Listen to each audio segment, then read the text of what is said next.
on sait très bien qu'on a un département qui est une entrée sur l'international.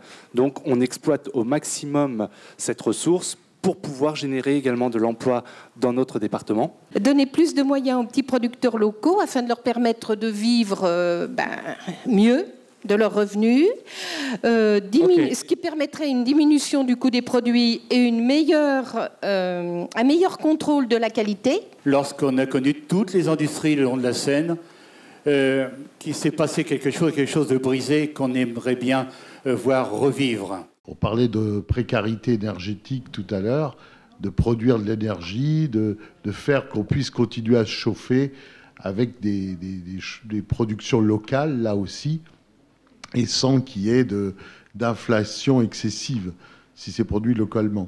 Le Pays de Bray, entre autres, et la Seine-Maritime en général, possède tout à fait les produits permettant de constituer un véritable menu. Demain, en 2020, c'est-à-dire aujourd'hui, on va mettre en place une politique de démantèlement des centrales nucléaires. Ça tombe bien parce que Penly, qui a été construite, je crois, de mémoire en 84, en 2020, elle sera en fin de course. Et un voisin de table signalait que peut-être qu'en 2020, il n'y aurait plus de pêcheurs et nous nous inquiétons beaucoup pour ces personnes d'ailleurs. Parce qu'avec les usines d'engrais, les choses dégoûtantes qu'on jette dans la mer, ils risquent d'avoir beaucoup de problématiques.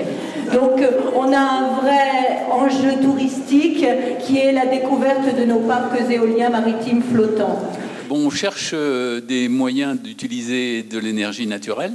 Et il y a une énergie naturelle le long de nos côtes, ce sont les marées. Et donc, est-ce qu'on n'essaye pas de faire plancher des scientifiques sur comment utiliser les marées pour l'énergie? À notre table, on se disait 10e anniversaire de Vivre Ensemble, ce sera un peu ce qui se passe ce soir, et du savoir-être au savoir-faire intergénérationnel. On ouvrirait la 100e maison des générations en 2020. Ces maisons des générations, ce serait un peu des lieux privilégiés pour un échange de savoir entre les jeunes et les personnes plus âgées.